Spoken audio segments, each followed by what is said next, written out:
won't say it. You know what I'm going to say? Yes, and I will not hear a defense of those people. Well, I'm not interested in defending them. Now, what's that supposed to mean? You broke your engagement? No, but it means that I have something that I want to say to you. Go ahead, it's your right. Yeah, it is. I've needed you a lot, my whole life. And you have always been there for me, one way or another. I count on that. I was there for you tonight, too, only you didn't see it. No, you weren't. You let me down. You dropped me. You just walked away.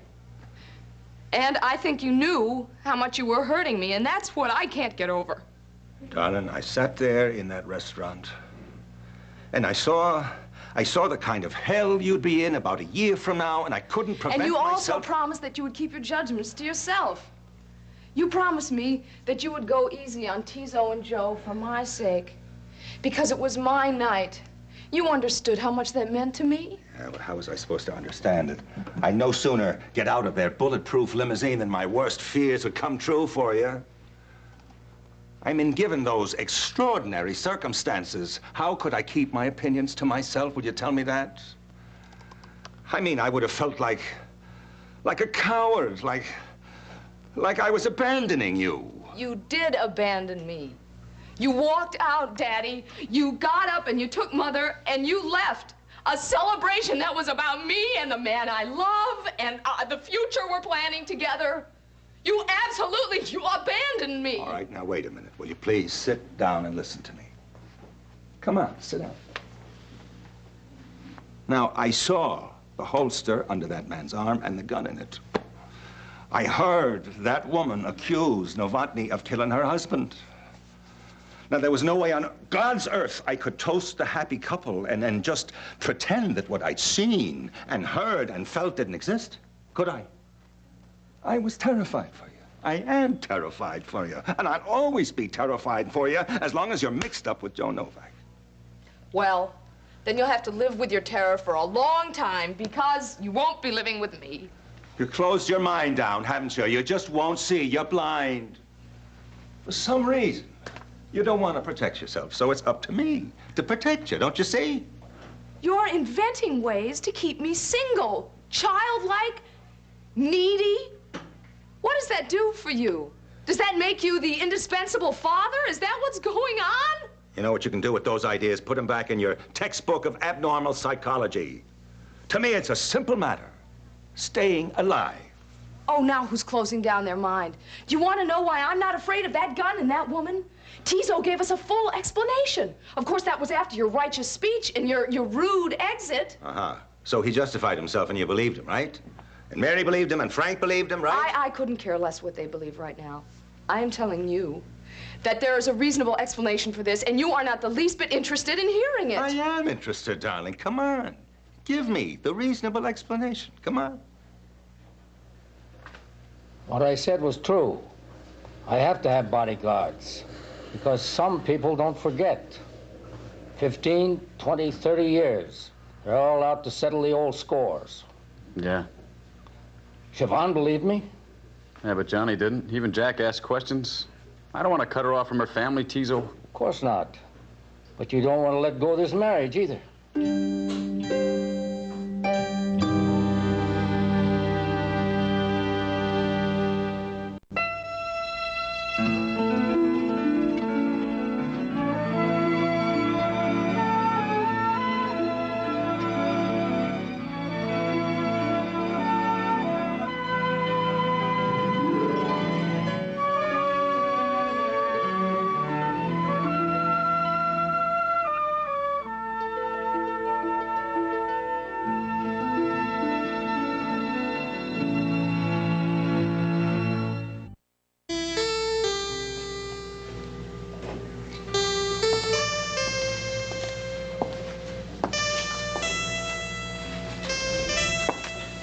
Did you pay Patsy?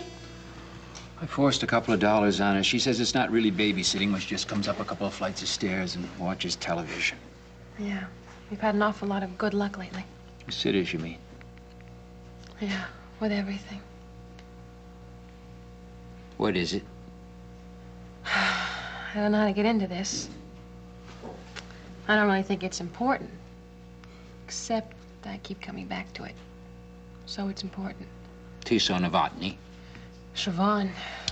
Mm-hmm. The engagement, the party tonight. Yeah, it's important. I was so sure that Joe's straight. Now... Not Siobhan and Joe. Siobhan and you and that battle you had at the parking lot. The two of you. I know. I should have kept my big mouth shut. She was too upset. It isn't that. It's the passion. It was like a fire all of a sudden. I mean, the connection between you was so intense. I had never seen you like that with anyone but me. I'd never heard Siobhan. For a few minutes there, the two of you had no idea that the rest of us were there. I have a big emotional investment in things turning out right for them. More than I realized, I guess. You have a big emotional investment in my sister. And it's mutual. Sure. Sure?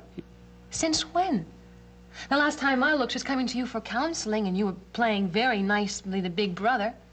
But tonight there were these sparks. Mary, tonight she felt that I betrayed her. Up until now, I have been Joe's only steady supporter. Okay. You're not the reason she fell in love with him. But that's the way she sounded. As if you pointed her at him, and it was too late for you to back out now. As if there's some kind of three-way relationship. There isn't. What is there, then? Friendship. Started when she came back from Seattle. We started talking. We haven't stopped since. First was the rent strike, then it was my head mending. Her life, my life. Her friend Arthur, the lawyer, and Joe came along. You. I don't like the thought of you discussing me with her. Past the time when you were in Washington 2 or 3 days out of every week. It was very helpful. I knew she brought her troubles to you. I didn't know it worked both ways. Well, it doesn't now. But it did for a while. I guess that's what friends are for. Maybe that's why she yelled at me tonight. Because she couldn't yell at Joe or Tiso. Say nothing of your father. Love. Doubts. Loyalties. What a mess she's in. That woman, her missing husband. I gotta think about something else, or I'm not gonna get any sleep tonight. Is that the column on Kim Harris? Yeah. Oh, I made a date with her tomorrow to take her to that coffee house, and she wants very much for you to come along. Do you?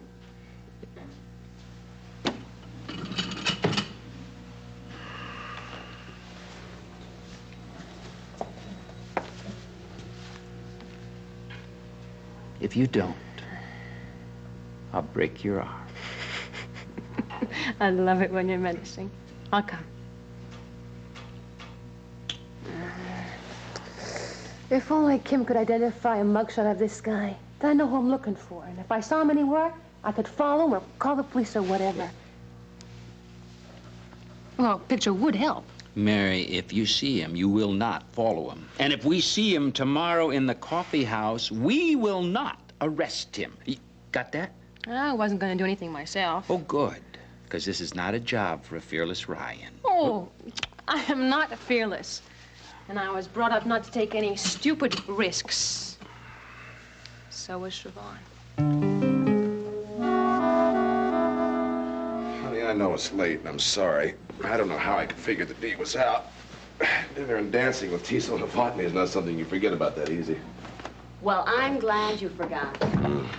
Because otherwise you wouldn't come to visit me. No, I suppose not. Actually, I've been wanting to talk to you, Faith, about Delia. She's having problems. Yeah, so is Roger. Do you know what the trouble is?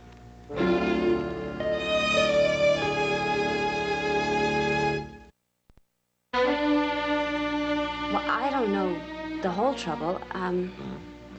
Roger's told me a few things. Why? What all has Delia said? Well, enough to make me worry. She's miserable. So is Roger. Is he trying to do anything about it? For him or Delia? What do you mean? Well, I guess what I mean is Delia tends to look for kind of fast solutions whenever she's unhappy. And one thing she's tried lately is trying to get herself involved in the commodity markets. And, well, I was just wondering whether Roger's tried anything. A fast solution? Yeah. No, I think he figured out that doesn't work. I saw Delia last night, and actually I felt very bad for her. She looked somewhat depressed. Yeah. I guess she was with her broker. I just wish she would have been with Roger. Where was he? He was with me. Well, I was with him. I was downstairs keeping him company while he was waiting for Delia. Yeah. And he was somewhat nervous because I guess he had called and he didn't mention, or rather she didn't mention that she... Bob, they haven't been communicating for months. When he called, I bet it was to say he was going to be late. I bet he didn't say why either. What has Delia said to you? Well, that Roger is hardly ever home, and when he's there, he doesn't listen to her, and... well, what's Roger told you? That she's totally obsessed with her commodities and the Ryans, and there's very little time left over for Roger. Does that ring true? Yeah. Well, come on. I mean, we both know that Delia spends most of her time feeling sorry for herself, but that's no excuse for what? Oh, for rejecting his wife. Faith, you and Roger are closer than you used to be, aren't you? Yes, but as equals. I don't put Roger on a pedestal. I mean, I know he's not a perfect person. He makes mistakes, some of which I can't defend. Has he made a mistake with Dee? Bob, I think Roger is hurt right now. I think he's angry and somewhat discouraged because their marriage started out with so much honesty. And now they're both lying to each other with Roger in the lead. You know? Yeah. Not from Delia. Oh, yeah. When did she find out? A few days ago, I stopped by the place. The first thing out of her mouth was Roger's having an affair. Hey, Roger has no idea she knows. He doesn't know my sister very well, then, does he? Well, no, he didn't want to tell her because he wanted to start out fresh as of now. Well, apparently she overheard a conversation Roger had with the woman. She followed them to a restaurant. She saw them holding hands, blah, blah, blah. Oh, that's incredible. Well, that's Delia. Well, what she doesn't know is that the affair is over. He has stopped seeing the woman because he loves Delia, Bob. He wants this marriage to work. Are you sure about that? Absolutely. Well, she feels the same way. Yeah, but he thinks he's home free. She thinks he's still having an affair. Oh, my. Should we say something? No, we better let them fix it. Their way. Yeah, you're right. I hope I am.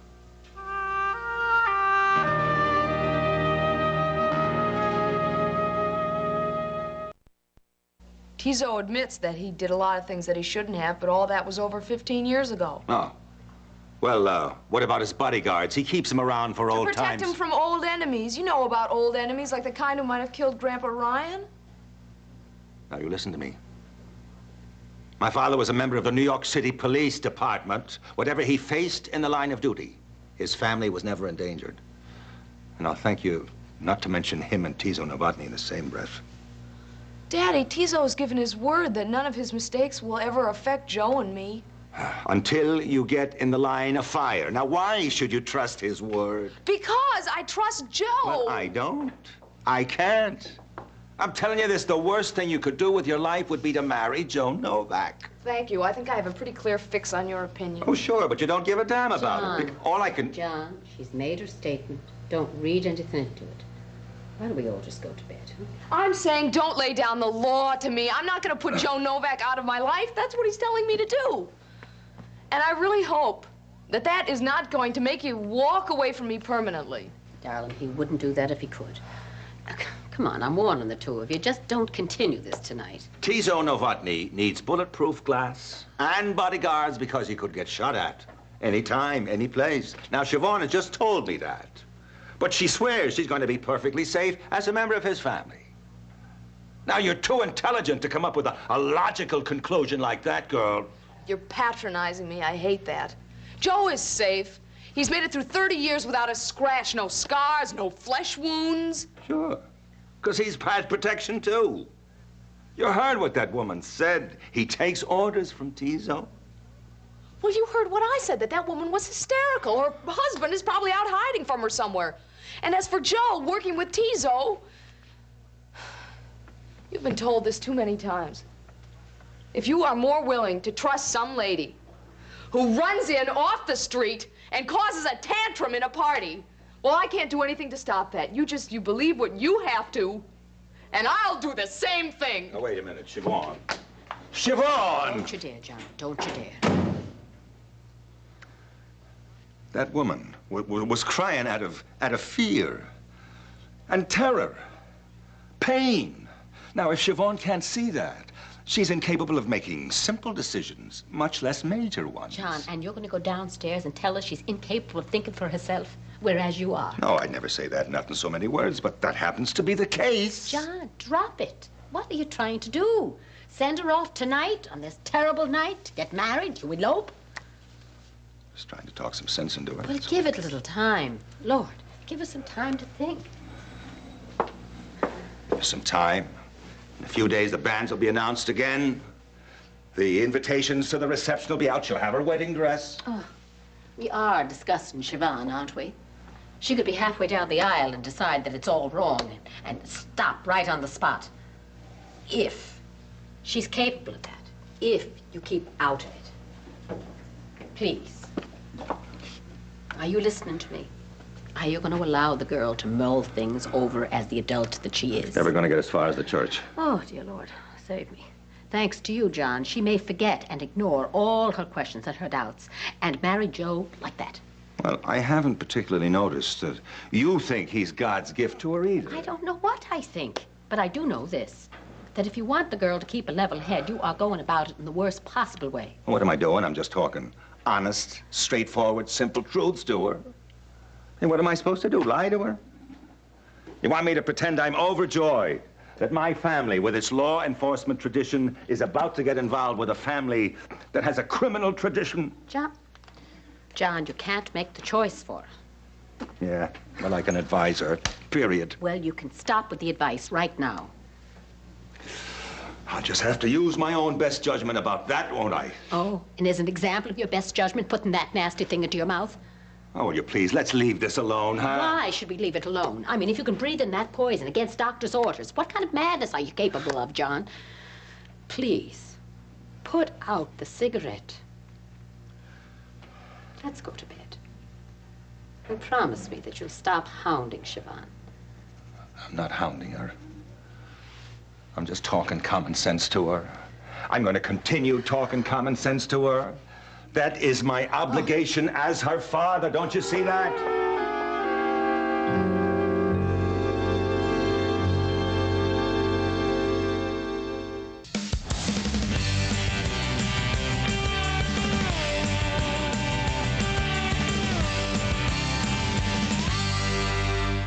It made me know what I want to do. I figured it out on the subway. Subway?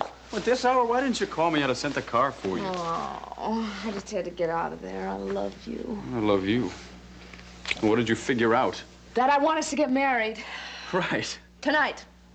You'd hate yourself in the morning. Even worse, you'd hate me. Oh, no, I'd only hate Daddy. Well, okay. Look, if that's not possible, how about just a little tiny wedding, maybe in a chapel at St. A's? We can see Father McShane in the morning, and we can see how soon we can arrange it, maybe 3 or 4 days from now. Well, it's a possibility. What's a tiny wedding? You and me and the priest and your uncle. My mother, if she wants to come. Jack, maybe? Well, you're leaving out 2 brothers, 2 sisters, and 1 parent. Well, I don't care if they show up or not. That's their problem. Honey, I'm the problem. I feel bad coming between you and your family. Very bad. Well, I feel badly, too, but I'm damned if I'm gonna let my father start playing God and treating me like I'm 2 years old, questioning my sanity. He more or less called me an incompetent, crazy person. What did you tell him? That he has emotional problems and that he behaved miserably tonight. And if he didn't lay off, I'd leave and never come back, but that I still want to marry you. Well, I guess you told him, all right. Look, Tizo wants me to apologize again. He wanted that party to be so right. Oh, I know.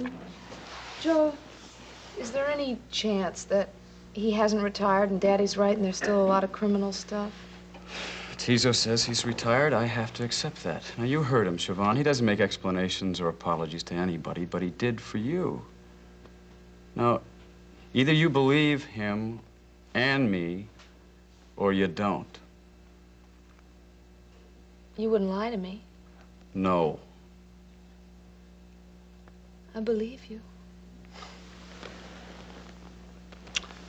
Don't go back to Manhattan. Stay here and we'll talk and settle on a way to handle things. Tizo's like a father to you. Mm-hmm. If he were doing something illegal, you'd know. For sure.